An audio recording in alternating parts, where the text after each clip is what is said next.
Hello and welcome back to Phil's Salvage Rebuild and another video on the channel, and today is new car day. But before we get into that, if you like this kind of material and you're enjoying the content on the channel, please do consider subscribing.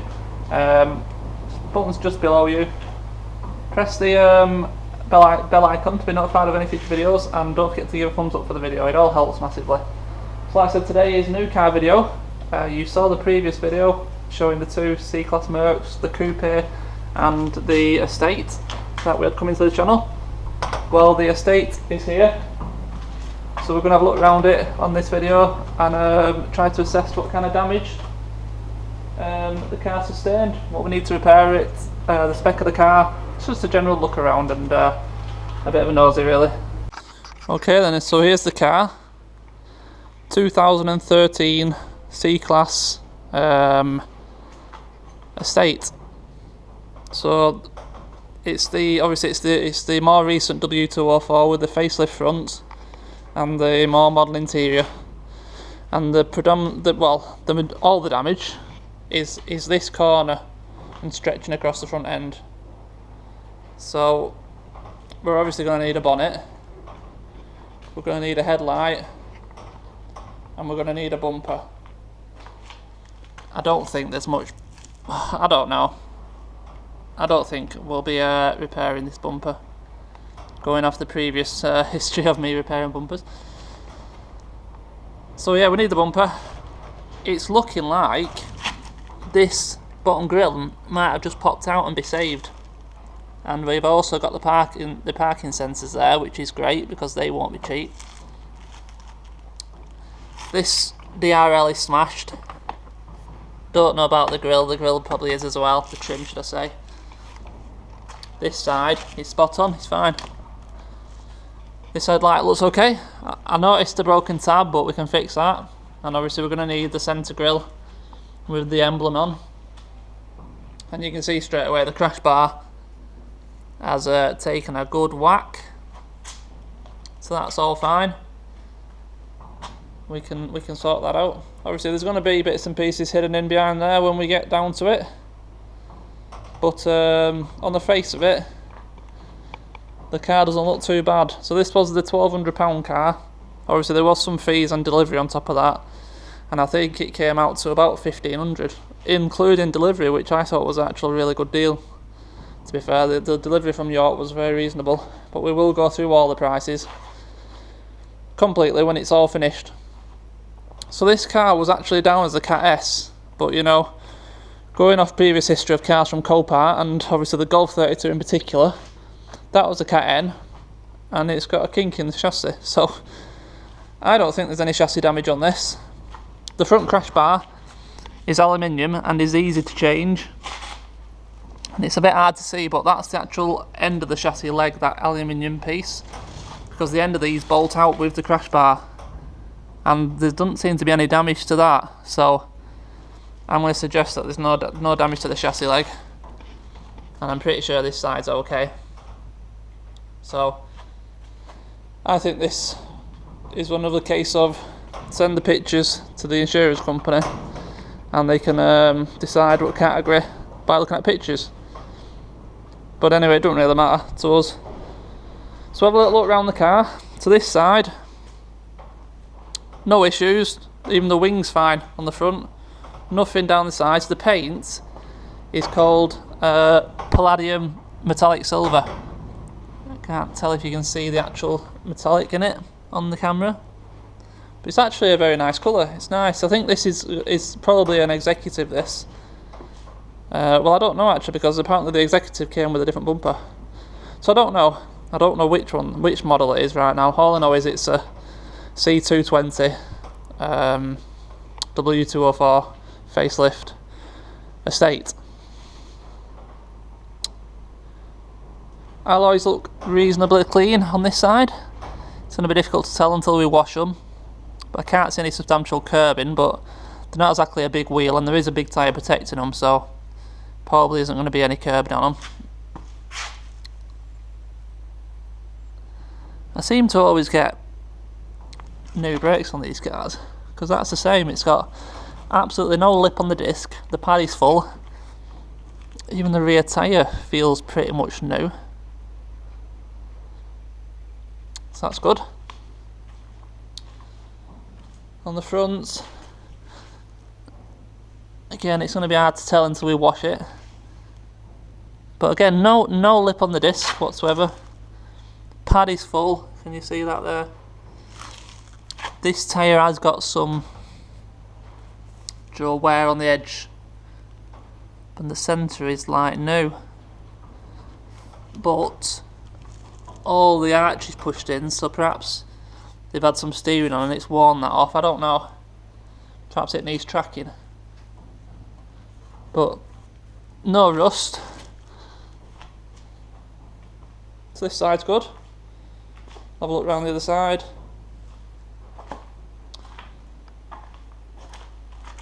This wing has survived, which is good. I don't know if the bumper's just, or whether that one's pushing down a bit, I don't really know. Alloy again looks alright. Disc and pads again, light new. Tyres, got loads on it.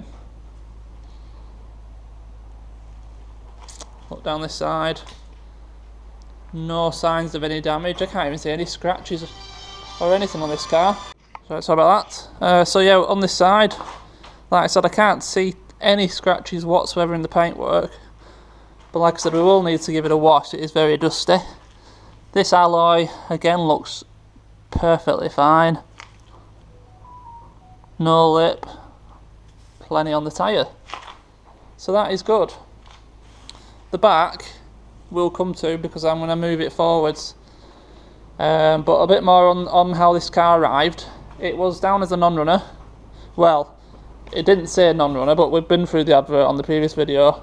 Didn't show it running, and therefore it doesn't run. It got here and it didn't run, which is what I expected. Now I had a look on the old Google, and the first results that came up were talking about engine start disable function, because we've got an airbag out, which we'll come to inside in a bit, and they all said you need to put a scanner on and just enable the starter motor.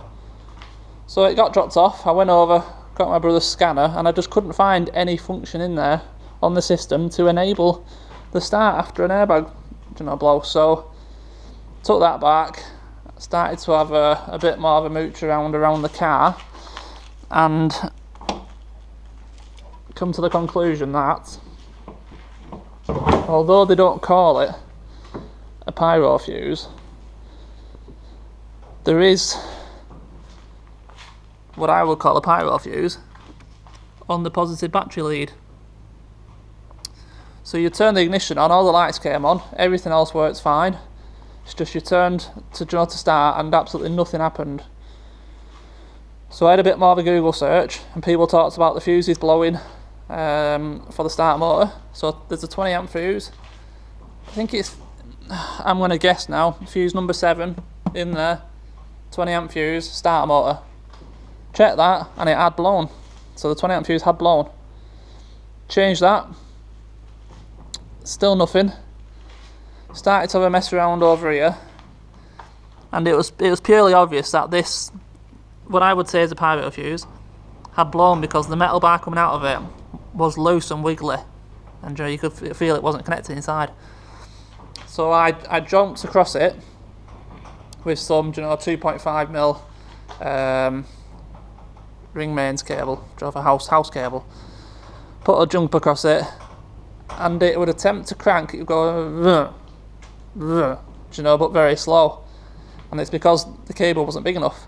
It wasn't carrying across the ampage enough to give it enough feed to the starter motor to start it. So I rigged up this. This is a piece of 10mm cable out of an old consumer unit. It's clamped under that bolt there, and then I've just clamped it onto this bar because this is the cable that goes to the starter motor. Cranked it first time, started up, no problems at all. So we had ourselves a run and drive in pretty quickly, really. So we'll now jump inside, and I'll just show you. Obviously it starts and runs and whatnot. unfortunately I couldn't capture too much stuff yesterday because it got dumped on the main road near my house at a proper bad angle up against the curb. So I had to act quickly and get it running to get it moved before the police came around and started, you know, poking their nose in. So first of all, obviously we know steering wheel airbag, and as I suspected, should I say, the airbag for the knee has blown, and this appears to be part of the actual dashboard. Now it's not seen when it's up, so I'm contemplating changing the actual airbag and then sewing the cover back up, because I don't fancy changing the dashboard. I'll explain all this to whoever buys it, because it'll still work the same. The airbag will still be in there, still be functional, and as it blows it basically just pops this cover down. So why not just sew that cover up, because you can't see it at all. So anyway, let's have a little look around inside. Let's get some lights on in here. No, I'll put some power to it.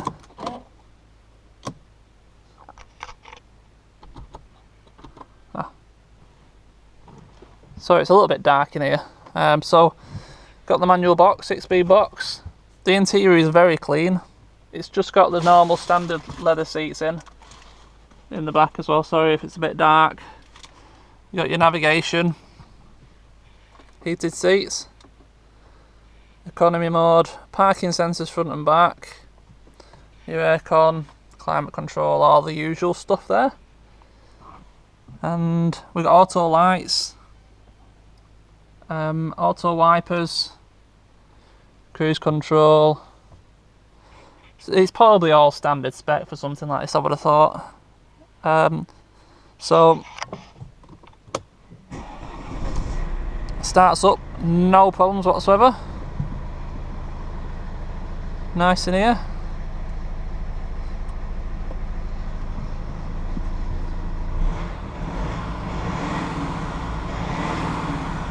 Obviously we've got a series of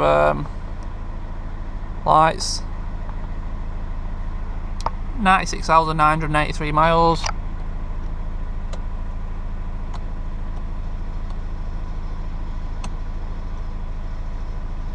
Can't tell if are the lights on for the actual clocks, or what do you, how do you?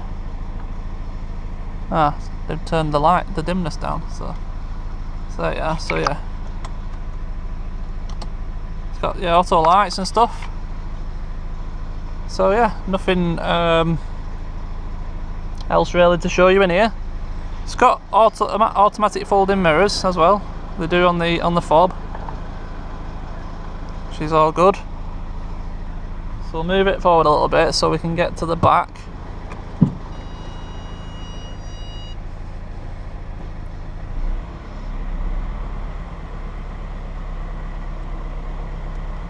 That'll do. These Mercs have the foot handbrake, which I'm used to anyway, because my one of my work vans is a Vito. How do we turn this off? No.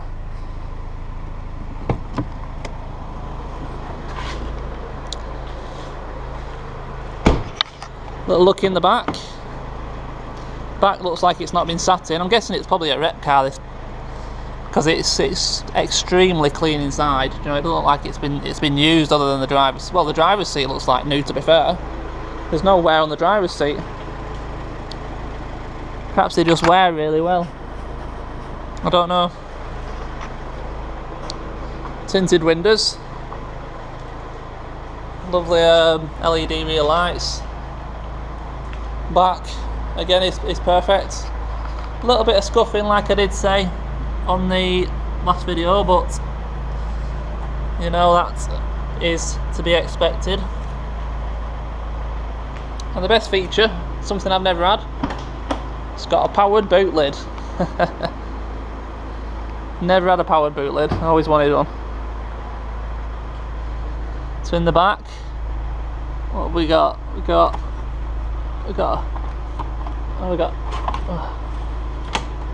a little boot cover.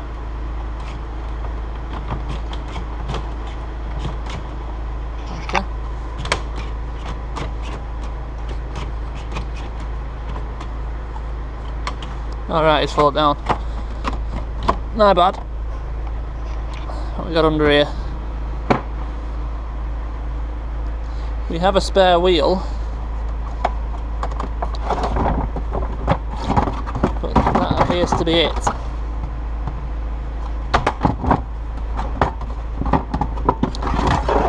Someone's had off with the jack and everything, unless we're in here somewhere.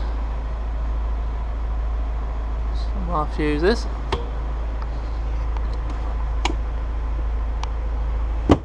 No. Oh, and a warning triangle. But nothing else. Oops.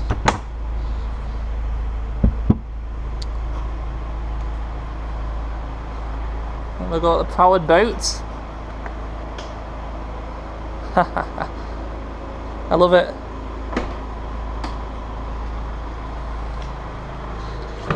And this side.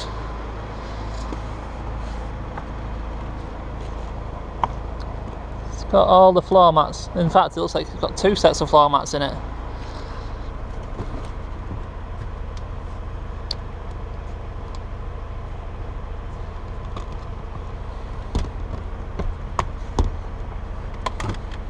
Oh, a little cup holder.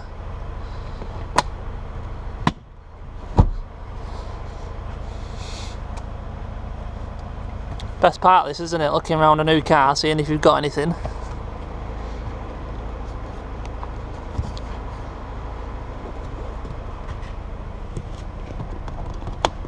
That the rear seatbelt tensioners have gone as well. Slightly weird.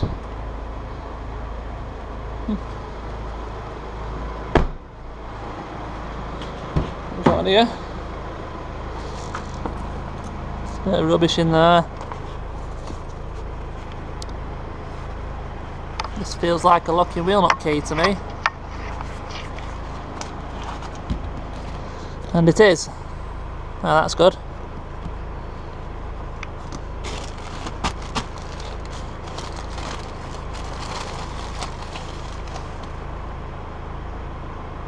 Flamingo land.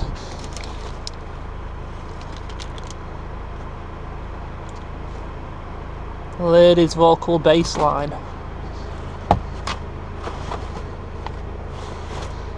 That seems to be our lot.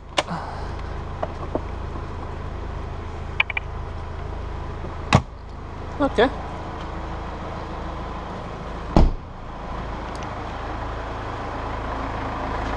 Just shift it back again.